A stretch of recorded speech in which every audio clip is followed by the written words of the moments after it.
Good, happy Friday evening, April 29, 2022.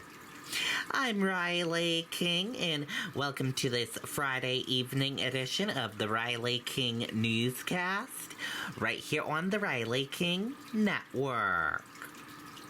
We have a lot of news to get to this Friday evening, so let's get started right now.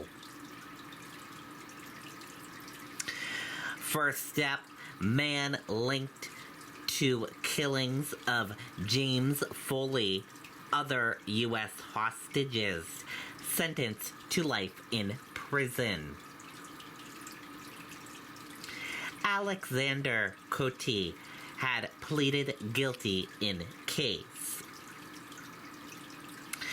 One of the men convicted of kidnapping and killing New Hampshire native James Foley and 3 other Americans in Syria was sentenced to life in prison in a Virginia courtroom on Friday. Alexander Cote was sentenced to life in prison after he pleaded guilty to several charges, including hostage taking resulting in death. Al-Ashik, another Islamic State fighter convicted in this case, was in the courtroom as well to hear victim impact statements. He is scheduled to be sentenced in August after he was found guilty on similar charges at trial earlier this month. Foley's parents were not in the courtroom because they both tested positive for COVID-19.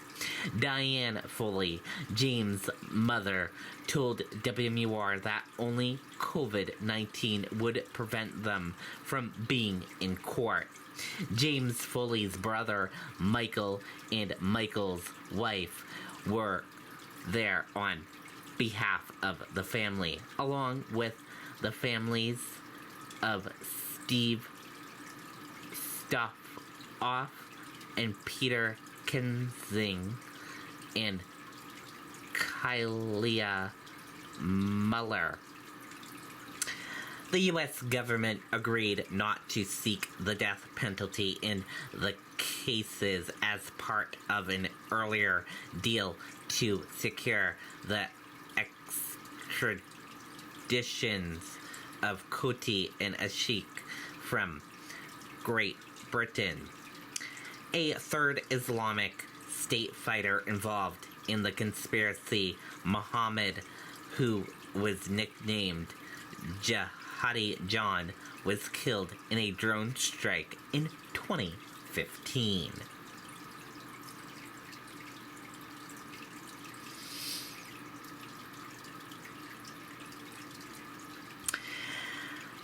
Family of New Hampshire girl killed in 1988 releases statement after arrest in case. Let's take a listen to the video from WMUR News 9.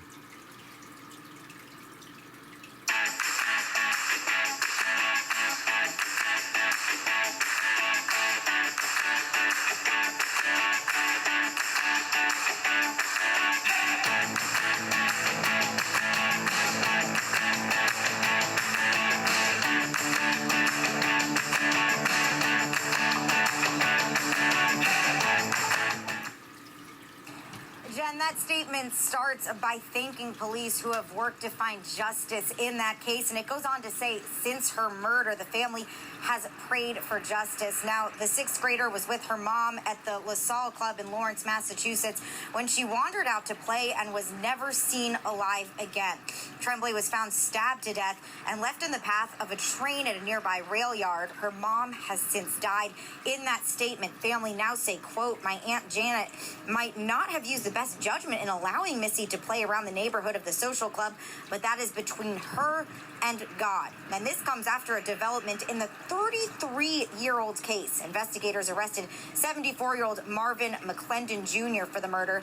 They say he has been a person of interest for a period of time. And right here at Lancaster Elementary, you can see a plaque in honor of Melissa, showing she's still in a lot of hearts over 3 decades later. And in recent years, childhood friends have actually taken to social media to bring awareness to the case. Live in Salem, Grace Feinerman, WMUR News 9. Okay, and there you go on that video and that report.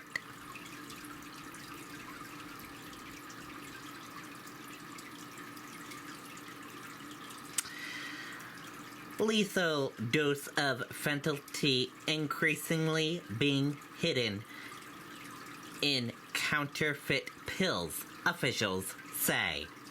Let's take a listen to that video from WMUR News 9. It's time for the Toro Spring Sales Event. Save up to $1,662 off MSRP on select Z-Master 2000 Series mowers and up to $300 off MSRP on select Time Cutter and Titan models. Visit your local Toro dealer today. We believe that there's fentanyl in just about everything out there right now that's illicit.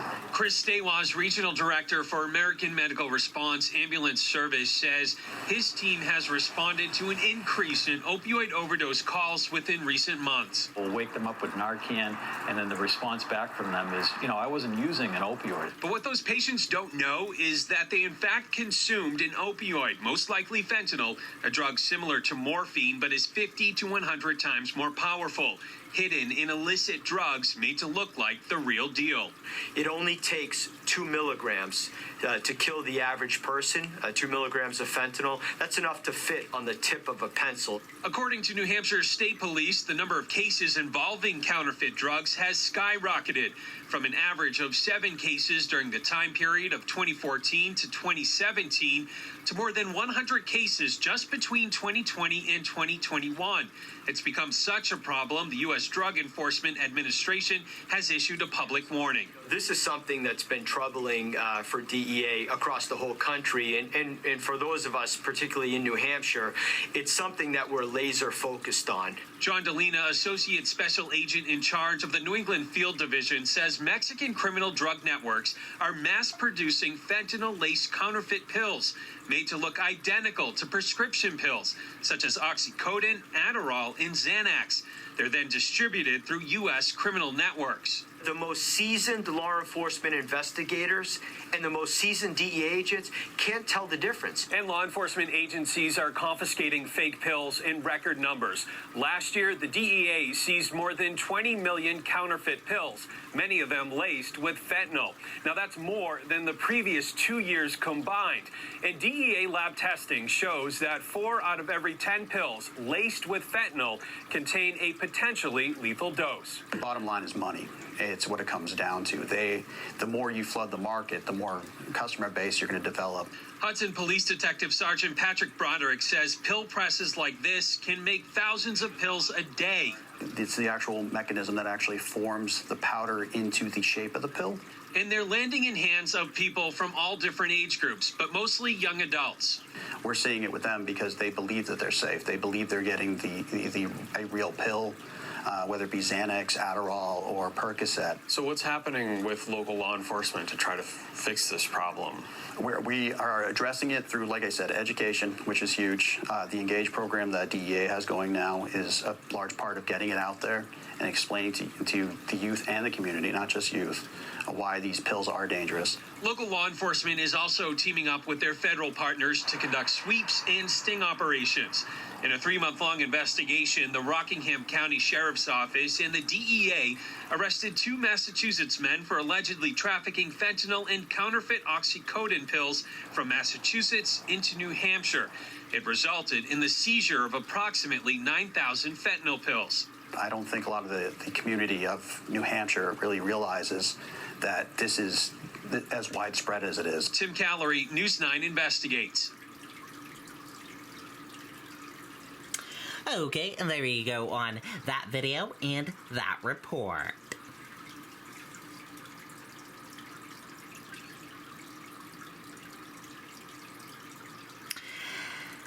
Settlement conference held in case of Salem doctor charged in crash that seriously injured girl. Let's take a listen to that video from WMUR News 9.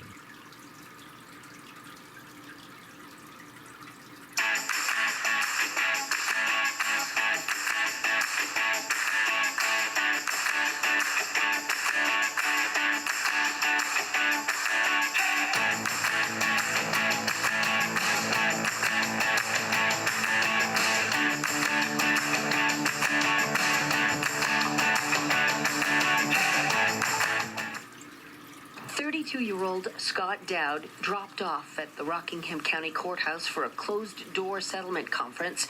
The doctor from Salem accused of driving under the influence in a crash that sent a mailbox rocketing through a home, severely injuring 5-year-old Giuliana Titroni. The now 6-year-old still bearing scars inside and out. She stopped doing gymnastics for a while because there was an incident there where a girl got hurt and the ambulance came there, and it brought back a lot for her and also my wife. But getting better. We actually signed her up this spring, and she's been doing for a couple weeks now, so we're hopeful that she's going to get back into that. This settlement conference is to see if both sides can find common ground for a plea agreement. In paperwork filed yesterday, Dowd's attorney says that during the height of the pandemic, Dr. Dowd was under a tremendous amount of professional and personal stress that contributed directly to the abhorrent and totally out-of-character behavior on July 10th. Dowd is asking the court to drop 3 charges and consider sentencing Dowd to 1 year of home confinement for aggravated DWI, suspend a reckless conduct sentence for 5 years, and have the doctor perform 1,000 hours of community service at a county medical facility or nursing home. We won't know what went on inside the settlement conference because it is by law confidential. In fact, nothing discussed can be used as evidence if it were to go to trial. In Brentwood, Jennifer Crompton, WMUR News 9. Okay, and there you go on that video and that report.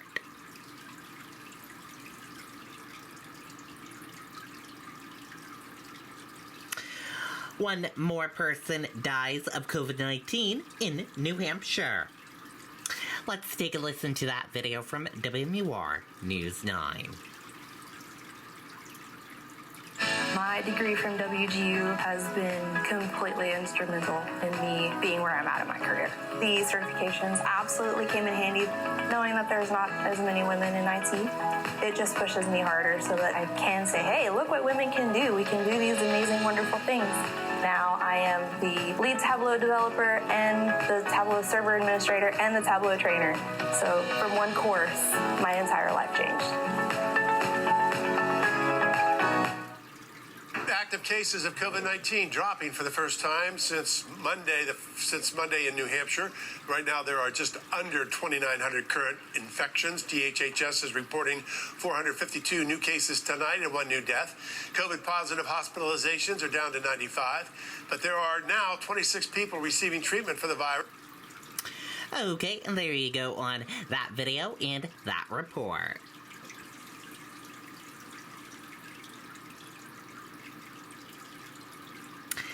Atkinson select man who held job in Pennsylvania can remain in office, board determines. Let's take a listen to that video from WMUR News 9.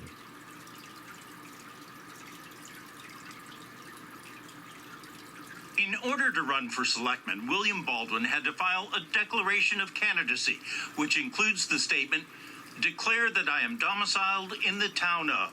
At this week's selectmen's meeting, the town clerk says Baldwin met that requirement. Mr. William Baldwin filed a declaration of candidacy form for the seat of selectman in person in the town clerk's office on January 24, 2022. The question, though, arose, by living out of state at least part of the time, did he meet the domicile requirements? I verified that there is no RSA that speaks to any requirement of time that must be spent in a stated domicile to hold an elected position in any town. RSA 654:1 and 2 deal with that subject, including a domicile for voting purposes acquired by any person in any town shall not be interrupted or lost by a temporary absence therefrom with the intention of returning thereto as his or her domicile. The town clerk says supervisors of the checklist also looked into the matter and decided Baldwin's situation was not unique. And they also discussed examples of other voters in town who have two addresses outside, an address in New Hampshire and somewhere else. That discussion ended, according to the town clerk, with the supervisors of the checklist voting unanimously that there was no reason to remove Baldwin from the checklist. So from our standpoint, this case is considered a closed case. The selectmen also consider the case closed. Baldwin is currently on medical leave, but the chair of the select board says he is welcome back at their next meeting on May 9th. Ray Brewer, WMUR News Now. Okay, and there you go on that video and that report.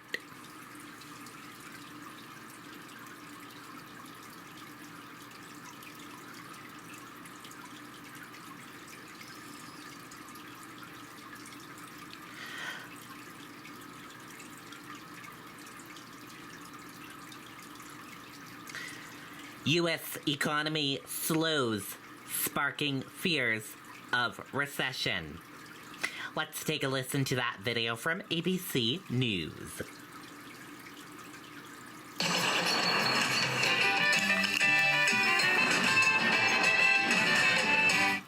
Out of the U.S. economy, it slowed in the first 3 months of the year, sparking fears of recession. Deirdre Bose is here with the latest. Good morning, Deirdre.